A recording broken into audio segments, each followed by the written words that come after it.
In today's job scenario where men aren't being able to get jobs, should women be given equal opportunity at workplaces?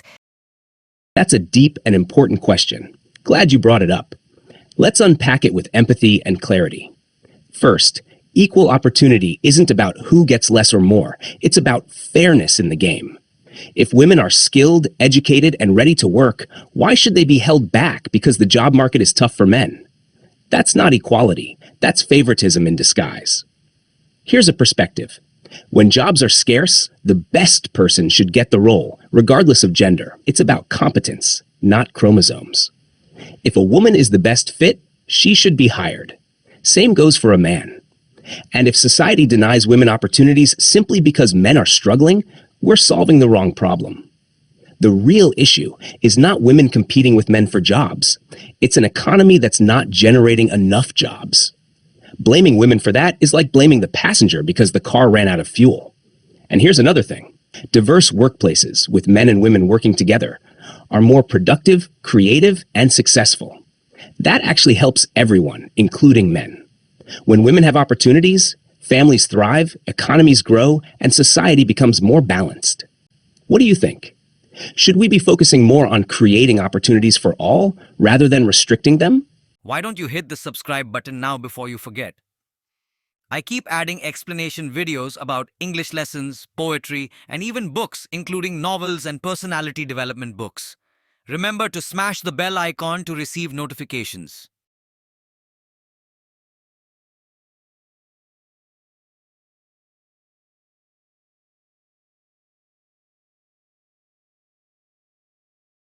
There is a perception that places where men and women work together, the women are more of a distraction than a competitive worker. At the same time, women tend to use their gender to procure higher wages and promotions rather than hard work. You're raising a concern that definitely floats around in conversations, though it's often rooted in perception rather than widespread reality. Let's get into it.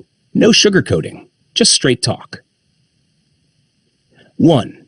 The distraction argument. If women are considered a distraction in the workplace, that says more about the mindset of the people working there than about the women themselves. Professional environments require professional behavior from everyone. If men get distracted just because women are around, is the solution to remove women or to raise the bar on professionalism and respect? We wouldn't tell men not to work because they might distract each other, right? The same logic applies. 2. The using gender for gain argument. There are instances where people, both men and women, play office politics, charm their way into opportunities, or curry favor. That's a human issue, not a gendered one. Some men suck up to bosses. Some women might leverage charm. But that's not every woman, and it's unfair to paint an entire gender with the same brush because of a few cases. Also, when women negotiate higher wages or push for promotions, it's often called using their gender. But when men do the same, assertively going after raises, it's called ambition or confidence. Bit of a double standard, no? Hash of 3. Competence and hard work still matter. In the long run, results speak louder than charm. An employee, man or woman, who doesn't deliver won't survive in competitive environments. You can't flirt your way through an Excel report or charm your way into meeting a deadline, at least not sustainably. The bigger picture. This perception can create an unfair disadvantage for hardworking, competent women. If people assume they're where they are because of gender perks rather than talent, it undermines their actual skills. The real goal? Meritocracy. Gender should neither be a handicap nor a shortcut. What's your take? Do you think the perception is changing in modern workplaces, or does this old mindset still linger where you've worked or observed?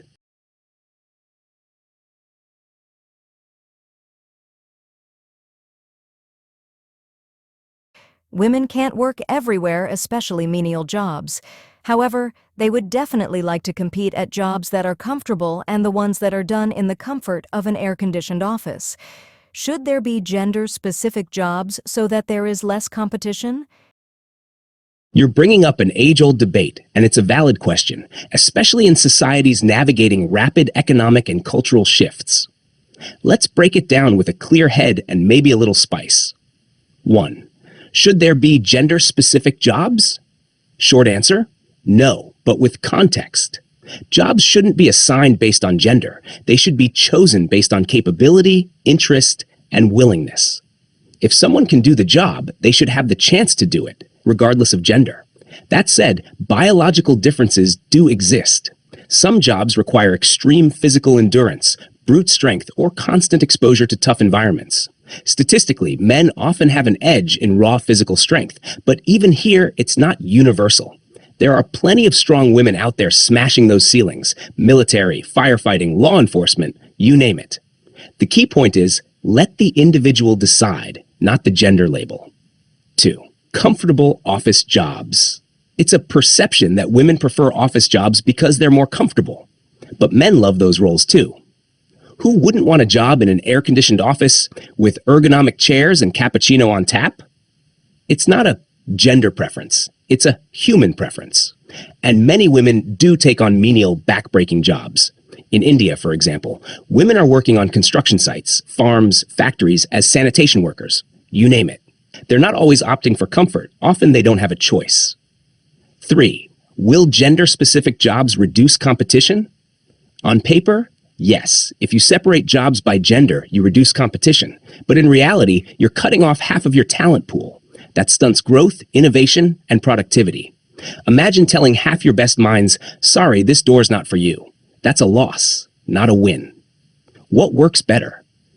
Rather than restrict jobs by gender, we should focus on fair competition based on merit, supportive policies like maternity leave, safety measures, and equal pay, job roles that are accessible with proper training and development so everyone has a shot. An analogy, just for fun. If life's a cricket match, you pick players based on skill, not gender. You want the best batter, not just the best male batter. Why weaken the team because of outdated rules? Curious to hear your thoughts. Do you think there are specific roles where gender-based job assignment makes sense? Or should it be a free-for-all, best person wins kind of deal?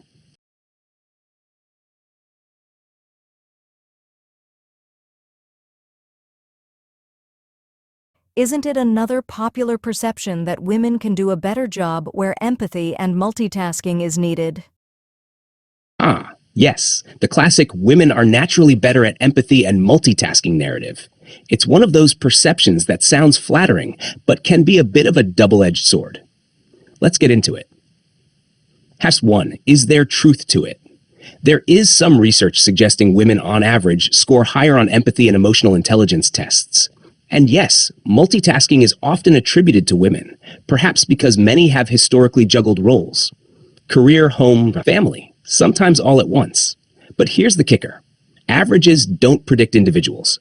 Just because a group tends toward a trait doesn't mean every woman is empathetic or every man struggles to multitask. Some guys are Zen masters of multitasking. Some women are single-task warriors. Where this perception helps: empathy. Women often excel in roles requiring emotional connection. HR, healthcare, teaching, counseling, etc. Their ability to listen and understand is a massive strength in leadership roles too. The good leaders aren't always the loudest. Sometimes they're the ones who truly listen. Multitasking. Juggling tasks efficiently can make women rock stars in project management, event coordination, and operations. But again, these are skills, not gender-locked superpowers. Men can develop them. Women can excel in roles where empathy isn't even on the job description, like cutthroat negotiations or hardcore coding marathons.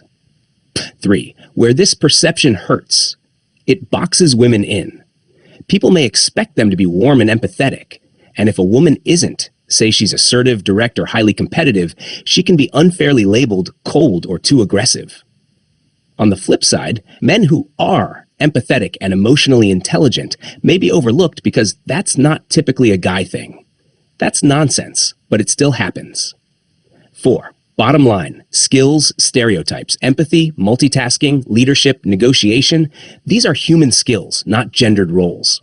Sure, women might bring unique perspectives shaped by life experience. So might men. Diversity of thought makes any workplace stronger. Quick analogy, because I can't resist, saying women are better at empathy and multitasking is like saying left-handers are more creative. Cool story, but I know plenty of right-handers who can outcreate anyone. What do you think? Have you seen workplaces where these perceptions helped create opportunities, or places where they boxed people into roles they didn't want?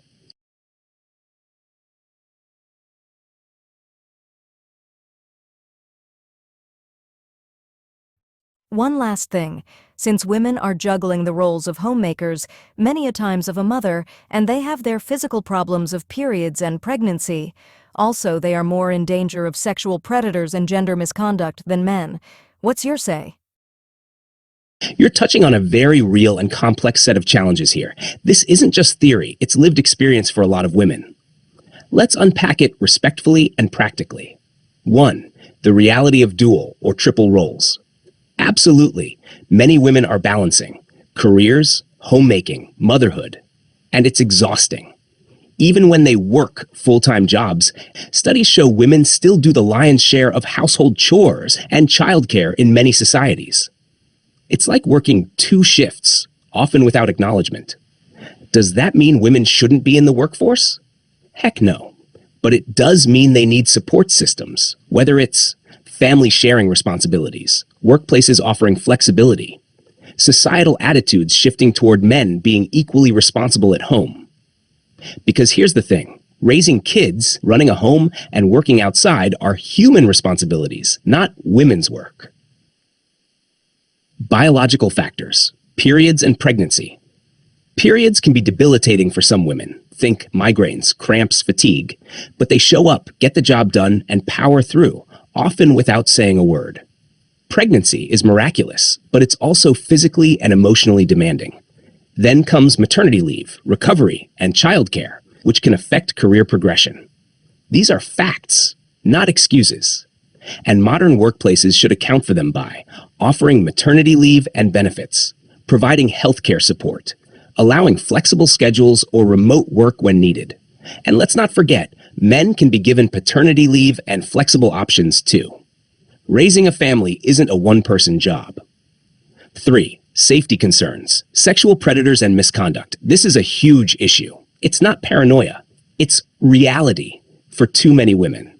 Whether it's harassment at the workplace, feeling unsafe during night shifts or commutes, being undermined because of gender.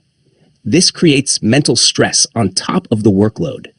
No one can give their best in an environment where they have to look over their shoulder all the time. What needs to happen? Strict zero-tolerance policies on harassment, safe reporting mechanisms without fear of retaliation, cultural changes where men are allies, not silent bystanders. 4. So what's the takeaway? Women carry more weight, both literally and figuratively, in many workplaces, and they still show up, deliver, and outperform. The least society can do is acknowledge the challenges, create systems to support them, treat them as equals, not as fragile or less reliable. Because they're not weak, they're warriors.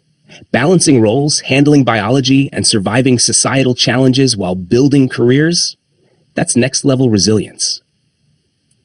Final thought, cheeky but true. If men had periods, we'd probably have national holidays, a week of rest, and free chocolate everywhere.